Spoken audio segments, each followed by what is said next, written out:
बड़ी खबर यह है, बड़ा सवाल यह है, विधानसभा भंग, अब होंगे चुनाव, लेकिन कब? मोदी कैबिनेट ने दिल्ली विधानसभा भंग करने की एलजी की सिफारिश को मंजूरी दे दी है। एलजी ने राष्ट्रपति से दिल्ली विधानसभा भंग करने की सिफारिश की थी, जिसके बाद राष्ट्रपति ने कैबिनेट के पास प्रस्ताव भेजा था। आज दोपहर पीएम आवास पर कैबिनेट की बैठक हुई, जिसमें दिल्ली विधानसभा भंग करने को मंजूरी दे दी गई। आपको बता दें कि उपराज्यपाल नजीब जंग ने राष्ट्रपति को अपनी रिपोर्ट सौंपी थी, जिसमें दिल्ली विधानसभा भंग करने की सिफारिश की गई थी। और यह रिपोर्ट राष्ट्रपति ने सीधे सीधे कैबिनेट के पास भेजी कि अब विधानसभा भंग करने पर क्या विचार है, और कैबिनेट इसको मंजूरी दे दी, यानी कि अब दिल्ली विधानसभा भंग हो चुकी है। गेंद जो है चुनाव आयोग के बाले में है, इसको लेकर कि कब होंगे दिल्ली में चुनाव।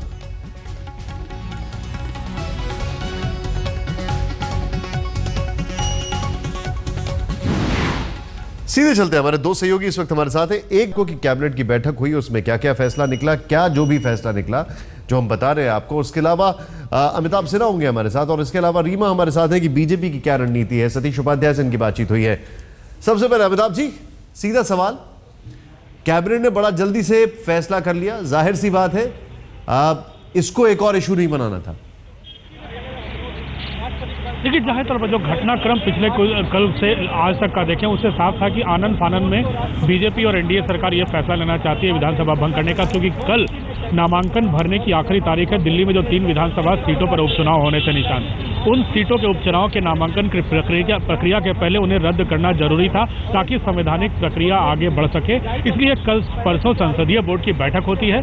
सुबह सतीश उपाध्याय और जगदीश मुखी जाकर लेफ्टिनेंट गवर्नर से मिलते हैं। देर शाम बाकी पार्टियों से मिलकर लेफ्टिनेंट गवर्नर प्रस्ताव राष्ट्रपति के पास भेज देते हैं। राष्ट्रपति आनंद फानन में उसे सुबह कैबिनेट होम मिनिस्ट्री के पास भेजते हैं और कैबिनेट मिलती है, जिसकी बैठक एक औपचारिकता मात्र थी। 15 मिनट की बैठक में एक लाइन इस एक प्रस्ताव को मंजूरी दी जाती है लेफ्टिनेंट गवर्नर के, और ये प्रस्ताव वापस चला जाता है राष्ट्रपति के पास। तो जाहिर तौर पर यह घटनाक्रम था, बहुत तेजी से बदला और सीधे बीजेपी ने इनकार किया, क्योंकि पिछले 1 महीने में बीजेपी ने कभी यह नहीं कहा कि वो सरकार बनाना नहीं चाहती। किसी नेता ने ऐसा नहीं कहा, सब ने कहा विकल्प तलाश रहे हैं, मामला कोर्ट में चल रहा था। लेकिन अब स्थिति साफ हो गई है। अब एक चीज तो साफ है कि बीजेपी के इरादे यही थे कि वो जम्मू कश्मीर और झारखंड के साथ विधानसभा चुनाव दिल्ली का नहीं करवाना चाहती सरकार, इसलिए यह रणनीति रखी गई है। पूरी प्रक्रिया दोनों राज्यों की हो जाए। अब पहले 3 राज्यों के 3 उपचुनावों के रद्द करने का ऐलान करेगा चुनाव आयोग, उसके बाद बैठक करने के बाद अगली तारीखों के चुनाव की तारीखों का ऐलान करेगा। हो सकता है कि उसमें 2 महीने का और वक्त लगे। रीमो, मेरा सवाल आपसे यह है कि जिस तरीके से अब चीजें आगे बढ़ रही हैं, देखिए कल तक सतीश उपाध्याय की बोली कुछ और थी, और जगह से और बयान आ रहे थे। आज प्रभात झा, सतीश उपाध्याय सब एक ही सुर में बोल रहे हैं। जाहिर सी बात है, क्योंकि यहां पर अगर अमिताभ जी की बात करें तो वहां पर अब गेंद चुनाव आयोग के पाले में, और यहां पर अगर आपकी तरफ बात करें तो गेंद मोदी जी के पाले में है। मैं आपके पास आ रहा हूं, पहले देखते हैं क्या करें मनीष सिसोदिया। शासन के रूप के लिए ईमानदार मुख्यमंत्री को चुने या एक बेईमान मुख्यमंत्री को चुने, उनको अब आने वाले समय में ये तय करना है कि अरविंद केजरीवाल को मुख्यमंत्री चुनना है या जगदीश मुखी को मुख्यमंत्री बनाना है दिल्ली का, क्योंकि कांग्रेस कहीं दौड़ में है नहीं। तो कुल मिला के भारतीय जनता पार्टी और आम आदमी पार्टी के बीच में ये चुनाव होना है, और मुख्यमंत्री के रूप में दिल्ली की जनता किसको देखना चाहती है, इसका चुनाव दिल्ली की जनता को करना है। लेकिन आप बार बार जगदीश मुखी का नाम ले रहे हैं मनीष, क्या ये आपकी स्ट्रैटेजी का हिस्सा है? क्योंकि बीजेपी कह रही है वो नरेंद्र मोदी के चेहरे के साथ आगे जा रही है, सार्वजनिक रूप से लड़ाई लड़ रहे हैं। जगदीश मुखी का नाम उन्होंने लिया नहीं। ये चुनाव तय करेंगे बीजेपी का कौन होगा मुख्यमंत्री। ये चुनाव तो दिल्ली के मुख्यमंत्री के लिए हो रहा है, वो बता दें, क्योंकि कल हमें पता चला कि जगदीश मुखी जी उनके लेजिस्लेटिव लीडर घोषित किए गए थे, तो उन्होंने जिसको विधायक दल का नेता चुना वही मुख्यमंत्री भी बनेंगे। मुख्यमंत्री के रूप में आप ही लोगों ने कई बार उनका नाम भी लिया था, जगदीश मुखी जी का।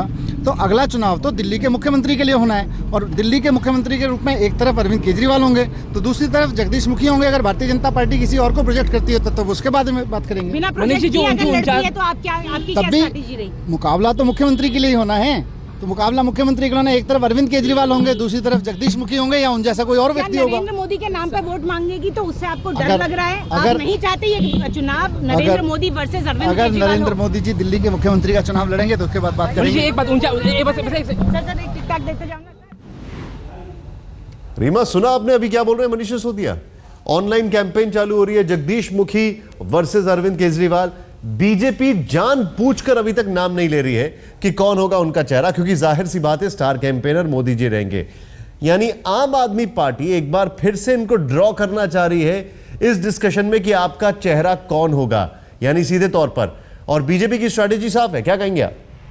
देखिए, बीजेपी की रणनीति महाराष्ट्र और हरियाणा चुनावों के बाद निकलकर सामने आती है और तभी निशांत ये फैसला भी हो गया था कि बीजेपी जोड़ तोड़ की सरकार नहीं बनाएगी, क्योंकि महाराष्ट्र और हरियाणा के जो नतीजे आए वो बीजेपी के लिए काफ़ी थे ये जानने के लिए कि दिल्ली में भी माहौल क्या हो सकता है। और देश भर में अभी भी ये कसर बाकी है कि लोग मोदी के नाम पर वोट दे रहे हैं और बीजेपी को चुन रहे हैं। और यही वजह रही कि दिल्ली में जब अमित शाह के साथ मैं एक चीज जानना चाह रहा हूं, यहाँ पर थोड़ी सी क्लैरिटी।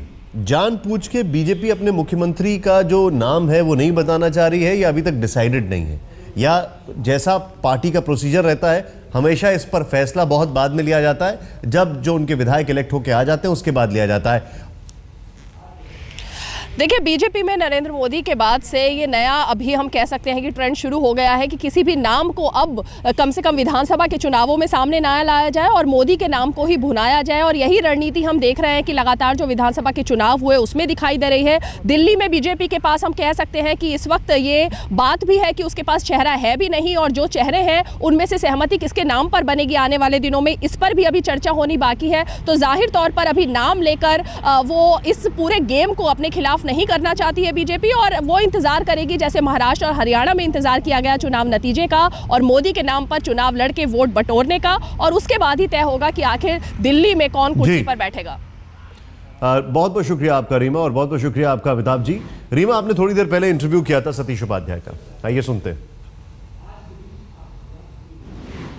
बीजेपी में उत्साह है इस बात को लेकर कि अब चुनाव में पार्टी जा रही है और क्या मोदी लहर का फायदा पार्टी उठा पाएगी। हमारे साथ हैं बीजेपी के दिल्ली प्रदेश अध्यक्ष सतीश उपाध्याय।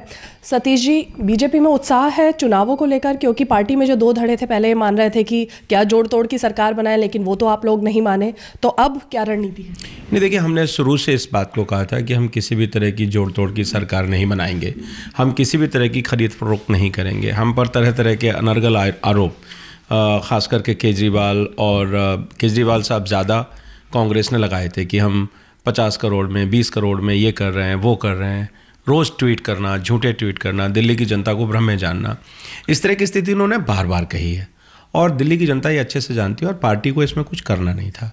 और अब एक फैसला है, पार्टी चुनाव में जाएगी, चुनाव में जाकर के हम निश्चित रूप से जो एक शानदार जिस तरह से जीत हरियाणा और महाराष्ट्र में मिली है, पार्टी दिल्ली में भी वही करेगी। पिछली बार जब दिल्ली के चुनाव हुए थे तब में और अब में फ़र्क यह है कि दिल्ली की 7 लोकसभा की सीटों पर इस वक्त बीजेपी का कब्जा है। आपको लगता है ये एक आपके लिए मनोबल बढ़ाने की वजह रहेगी, या फिर कि आपको लगता है अब मोदी की लहर का फ़ायदा मिलेगा? नहीं, देखिए, निश्चित रूप से हमारे 7 MPs जीते हैं, पार्लियामेंट 7 हमारे पास हैं, तो निश्चित रूप से हमारे लिए विश्वास की बात है ही। और इसमें मोदी जी की जो बात है वो तो कहने का सवाल ही नहीं है। मोदी जी का असर दिल्ली में क्यों नहीं होगा? और मोदी जी देश के प्रधानमंत्री हैं, जिस तरीके से देश के लिए वो काम कर रहे हैं, जिस तरह से जो उन्होंने कहा है उन वायदों को पूरा कर रहे हैं, जिस तरीके से सरकार में प्रगति हो रही है, जिस तरह से लोगों का विश्वास बढ़ा है, तो निश्चित रूप से मोदी जी का लाभ तो इसमें कोई ऐसी कोई बात ही नहीं है, अब होना ही होना है। लेकिन चुनौती किसे मानते हैं आप इस वक्त दिल्ली के चुनाव में? हमारे लिए सभी विपक्षी बराबर हैं, इसलिए हम किसी को कम ज़्यादा मानने की हमें ज़रूरत नहीं है कि कोई कम है कोई ज़्यादा है। मेरे लिए सब बराबर है।